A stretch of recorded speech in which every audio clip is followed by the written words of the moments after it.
আমি একটি পাখির কথা জানি। তার ডানা পালক নেই, উড়াল নেই, আকাশ নেই। শামুকের খোলের ভেতর ঢুকে বসে থাকে। একজোড়া ঠোঁট তাকে চুম্বন করলেই গান গেয়ে ওঠে।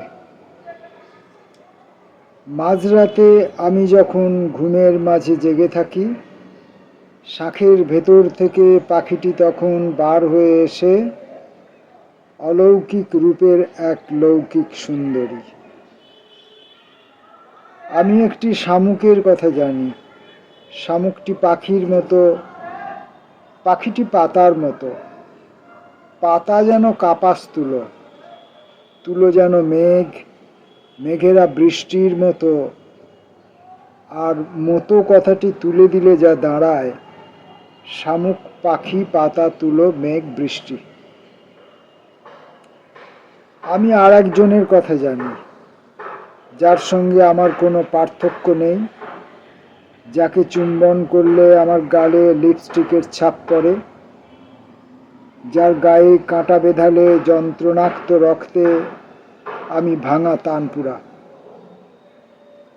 তানপুরা সংক্রান্ত কিছু বস্তুগত কথা ব্যক্তিগত রক্তকণিকায় শরীর ধর্মের বর্ণে মুদ্রিত আছে, যার পাঠে শামুক অনন্যতম আর শামুকের পাখি।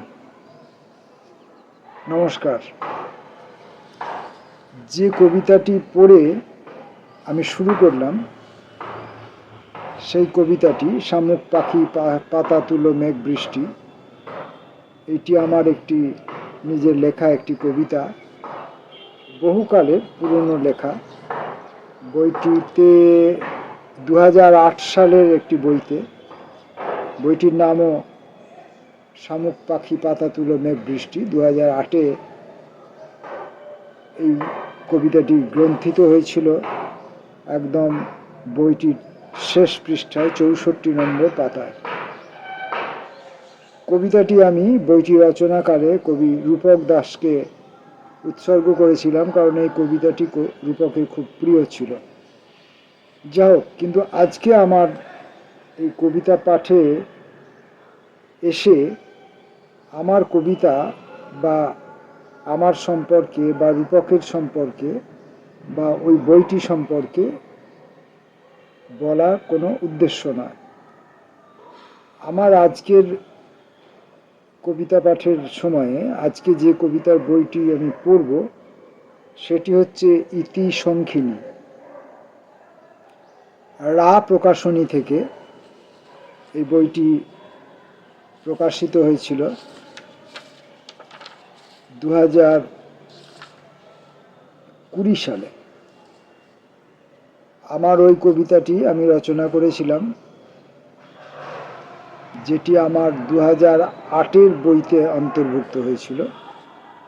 আর এই 2020 সালে ইতি সংখিনী এই বইটির কবিতা পড়তে এসে আমার ওই কবিতাটি আমার মনে কোথাও প্রাসঙ্গিক হয়ে উঠল। এটা আমার নিজের প্রতি দুর্বলতা হতে পারে, এমনটা আরও নানানবিধ কিছু কারণ হতে পারে। তো যাই হোক, এই ইতি সংখিনী বইটি কবির নাম হচ্ছে ঋতুপর্ণা সরকার। ঋতুপর্ণা একজন বিশিষ্ট গুণী মানুষ। ঋতুপর্ণা কর্মজীবনে একজন শিক্ষক, এবং তার সবচেয়ে ভালো লাগার জায়গাটি সম্ভবত, আমি যা জানি, সেটি হচ্ছে সঙ্গীত। গানের মধ্যে ঋতুপর্ণা ডুবে থাকে, গানেই সে শ্বাস নেয় এবং গান দিয়েই সে সম্ভবত এই পৃথিবীটিকে দেখবার, চিনবার, বুঝবার চেষ্টা করে বলে আমার মনে হয়। তো রা প্রকাশনী 2020 সালের জানুয়ারি মাসে এই বইটি প্রকাশ করেছিল। বইটির প্রচ্ছদ ভাবনা, বিন্যাস, অলঙ্করণ সব কিছুই রা প্রকাশনীর কর্ণধার ধীমান পালের। এখন এই কবিতাগুলো পড়তে যাবার আগে, কয়েকটি কবিতা পড়বার আগে আমার আরও কিছু প্রাসঙ্গিক কথা এসে পড়বে।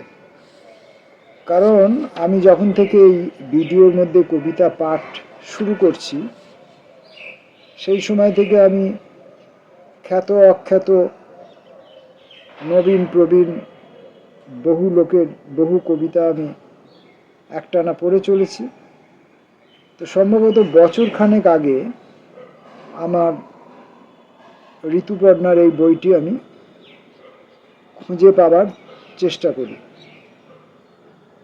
তো খুঁজে পাই না। আমার ঘরের মধ্যে ছোট ঘর, বই যে অনেক বেশি আছে তা নয়, কিন্তু ছোট ঘর, অল্প জায়গায় বইয়ের মধ্যে বই, বইয়ের পেছনে বই থাকার জন্যে ঋতুপর্ণার বইটি আমি খুঁজে পাচ্ছিলাম না।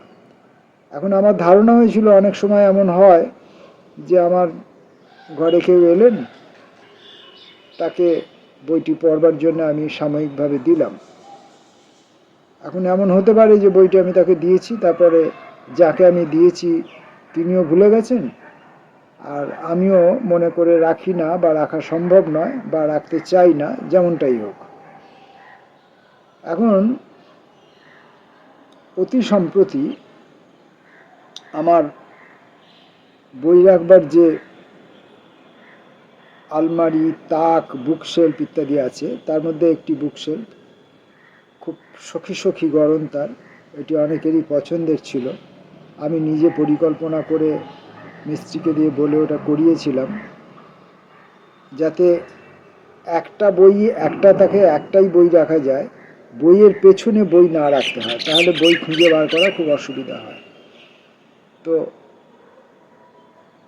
বইয়ের চাপেই হোক বা বইয়ের মধ্যে যে জ্ঞান, বিজ্ঞান, অনুভব, অভিজ্ঞতা ইত্যাদি ধরা থাকে, সেগুলোর চাপেই হোক, ওই বুকশেলফটি আমার 2 মাস আগে, ঠিক পুজোর আগে বুকশেলফটি ভেঙে যায়, কোমর ভেঙে যায় তার। এখন ওই বুকশেলফটির কোমর ভেঙে যাওয়া আর আমার কোমর ভেঙে যাওয়ার মধ্যেও কোথাও একটা হয়তো কাকতালীয় ব্যাপার থাকতেও পারে, বা কাকতালীয় না হয়ে সত্য অর্থেই ব্যাপারটা হতে পারে যে তোমার কোমর ভাঙার সময় হয়েছে।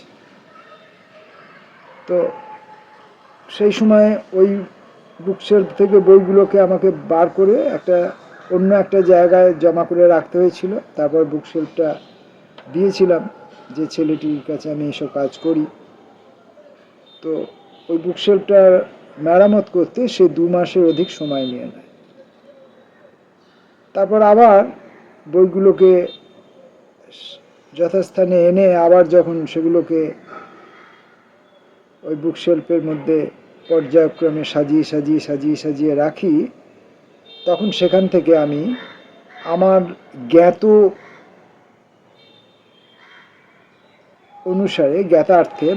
অনুসারে বা আমার জ্ঞানত আমি একটি বইকে আর খুঁজে পাচ্ছি না। সেটা একটা উল্লেখযোগ্য বই, এবং সেটা আমার কাছে একটা অ্যান্টিকের সমান ছিল। বইটির নাম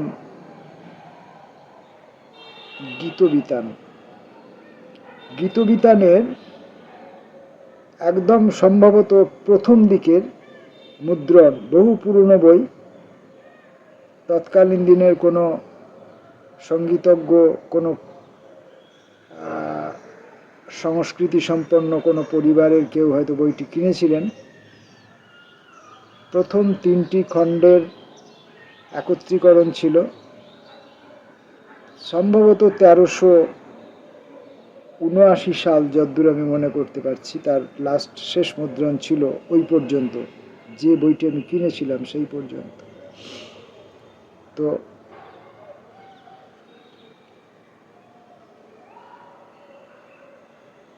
সেই বইটি আমি পাচ্ছি না।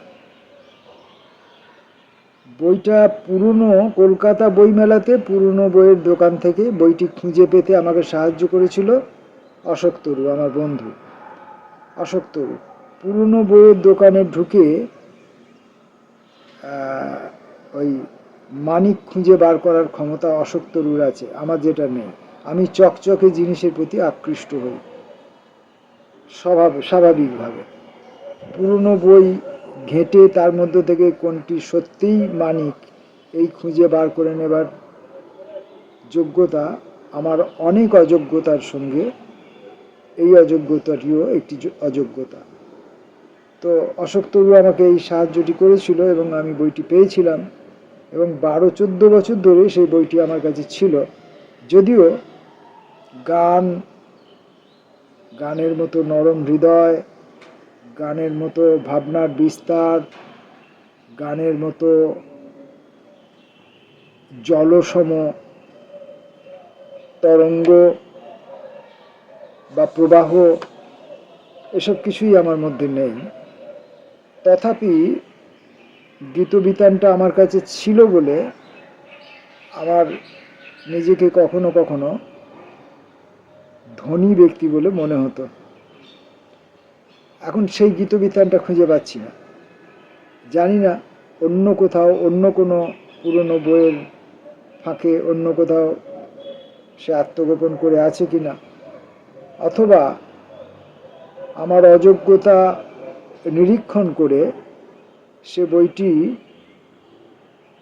আমাকে পরিত্যাগ করে অন্য কোথাও, অন্য কারো কাছে চলে গিয়েও থাকতে পারে। সে যেমনই ঘটনা হোক, কালকে বইটি খুঁজেছি, সারা দিন খুঁজেছি, রাতে ঘুমের মধ্যেও খুঁজেছি, বইটি পাইনি। আজ সকালে ফের আবার অন্য জায়গায় কিছু বই, পুরনো বই পরিষ্কার করতে গিয়ে, ঘাটাঘাটি করতে গিয়ে, খুঁজতে গিয়ে এই ঋতুপর্ণার এই বইটি খুঁজে পাই। যে বইটি আমি 1 বছর আগে খুঁজে, যে বইটি থেকে আমি কবিতা পাঠ ভিডিও করতে চেয়েছিলাম, সেই বইটি আজকে খুঁজে পেলাম। ঋতুপর্ণাকে আমি জানিয়েও ছিলাম যে তোমার বইটি আমি খুঁজে পাচ্ছি না, যে কোনো কারণেই হোক বইটি আপাতত আমার হাতের কাছে নেই। তো ঋতুপর্ণা আমাকে বলেছিল যে দাদা আমি তোমাকে বইটা আবার দেবো। তো আমি ঋতুর কাছ থেকে বইটি আর সংগ্রহ করে উঠতে পারিনি, এবং আজকে আমার সেই গীতবিতানের পরিবর্তে ঋতুপর্ণার এই বইটি আমাকে হাতে পৌঁছে দিয়ে রবীন্দ্রনাথ আমাকে হয়তো সান্ত্বনা দিতে চেয়েছেন। যাই হোক, আমি এই সুযোগটি কাজে লাগাবো। আজকে আমি ঋতুপর্ণার ইতিসংখিনী বই থেকে কয়েকটি কবিতা পড়ব। সংখ্যার দ্বারা চিহ্নিত প্রথম কয়েকটি কবিতা পড়ব। 1 নম্বর। তোমার মাঝে চারা গাছ হয়ে বাড়তে চাই, অঙ্কুরিত হব তোমার প্রেমে, তোমার প্রথম কোষে, তোমার কোষ রস শুষে নিয়ে, আর তারপর বেড়ে উঠব ধীরে ধীরে।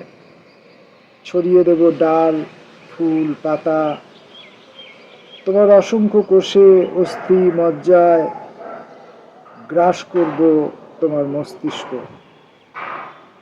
আমার ভালোবাসার ক্লোরোফিলের তাজা গন্ধে আমার মূল প্রথিত হোক তোমার আত্মায়।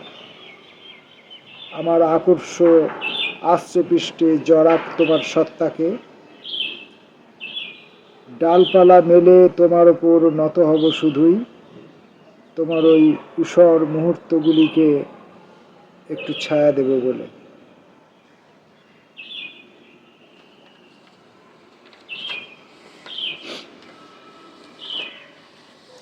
ইতিসংখিনী 2 নম্বর। যদি বেঁচে থাকি তবে দিয়ে যাব তোমায় প্রথম ভোরের পাখির ডানা মেলার কোলাহল, তোমার নিস্তব্ধ জীবন। বিসমিল্লার সানাইয়ের করুণ সুর যা বাজার কথা ছিল আমাদের নহবতে, তাও দেব। যে পাহাড়ি গ্রামে হারিয়ে যাবে ভেবেছিলে, আমার হাতে হাত রেখে, সেই পাহাড়ের বরফ চূড়া সাক্ষী রেখে ফিরিয়ে দেব আমাদের উপত্যকা। তোমায় দিয়ে যাব আমার অসংখ্য হৃদস্পন্দনের প্রতিটি ছন্দ, যে ছন্দের অভিঘাতে আমাদের ব্রহ্মচর্য ভেঙে গভীর রাতে সূর্য উঠেছিল। আমার কপালের সিঁদুরের টিপে আলো খুঁজেছিলে তুমি, ফিরিয়ে দেব সেই আলো আমি কৃষ্ণচূড়া ফুটিয়ে তোমার চোখে আবার, শুধু যদি বেঁচে থাকি।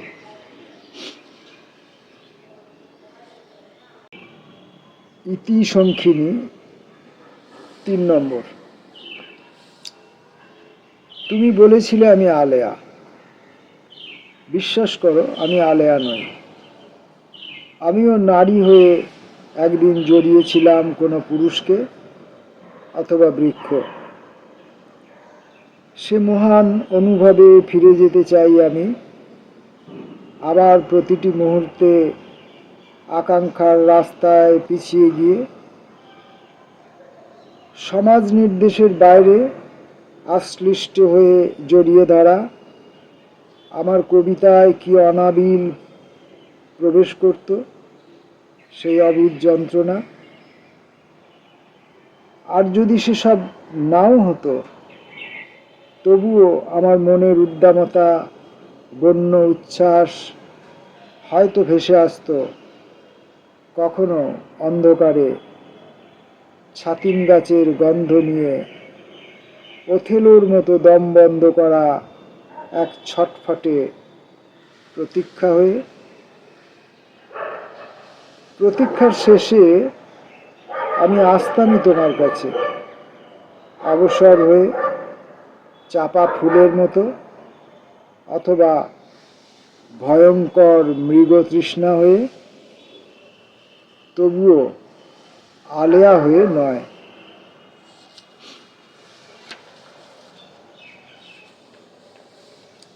ইতি সংখিনী 4 নম্বর। তোমার জন্যে না হয় সংখিনী হলাম, অন্তঃপুরের ছায়া কিন্তু মহাসত্য জেনেও কেমন অম্লান বদনে মিথ্যেবাদীর বিপদ সীমায় দাঁড়িয়ে দুলছি।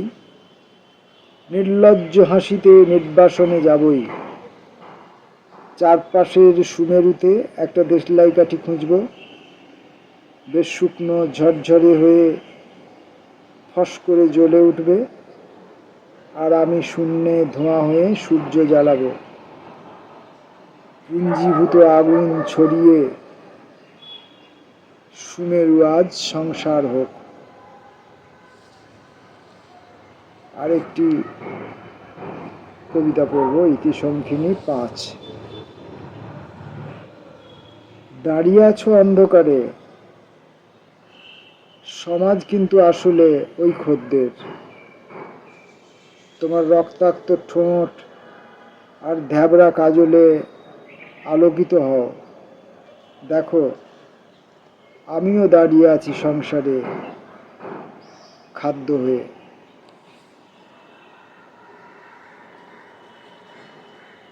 ঋতুপর্ণা সরকারের ইতি সংখিনী থেকে 5টা কবিতা পড়লাম, পড়ার চেষ্টা করলাম। আমি পরিবেশক নই, আমি আবৃত্তি শিল্পী নই, ফলে সুন্দর করে পরিবেশন করা আমার সাধ্যাতীত এবং সেদিকে আমার প্রচেষ্টাও নেই। কবিতাগুলোকে অন্যের কাছে পৌঁছে দেওয়াই আমার মুখ্য উদ্দেশ্য, এবং প্রথম উদ্দেশ্য কবিতাগুলো নিজেকে নিজে শোনানো। তো ভিডিওর মধ্যে ধরা থাকে, এগুলি বারবার আমার শুনতে আমার পক্ষে সুবিধে হয়। আমি আমার ভিডিও করার সময়ে কারুর কাছ থেকে লাইক, কমেন্ট, শেয়ার এ সমস্ত চাই না, দাবি করি না, কারণ আমি জানি চেয়ে কিছু পাওয়া যায় না, যা পাওয়া যাবে তা অমনিই পাওয়া যাবে। তাই ঋতুপর্ণা সরকারের কবিতা আমার পরিবেশনের অযোগ্যতা, অক্ষমতা, অসৌন্দর্যকে সরিয়ে রেখে ঋতুপর্ণা সরকারের কবিতা যদি আপনাদের ভালো লাগে, তাহলে আপনারা নিজে নিজেই ঋতুপর্ণাকে কাছে ডেকে নেবেন, এমনই আমার বিশ্বাস। তো পাঠকালীন সময়ে চারিদিকের কিছু আওয়াজ ব্যাঘাত ঘটিয়েছে, আর হয়তো কিছু ব্যাঘাত ঘটেছে আমার দৃষ্টির অস্বচ্ছতাজনিত কারণে। হয়তো কোনো শব্দ আমি ভুল পড়ে ফেলতেও পারি, জানি না, আমি জানতে পারলে সংশোধন করে নিই। মনে হয় না যে ভুল পড়েছি, তবে ভুল হলে হয়েও থাকতে পারে, তার জন্যে আমি কবির কাছে ক্ষমা চেয়ে নেব। নমস্কার।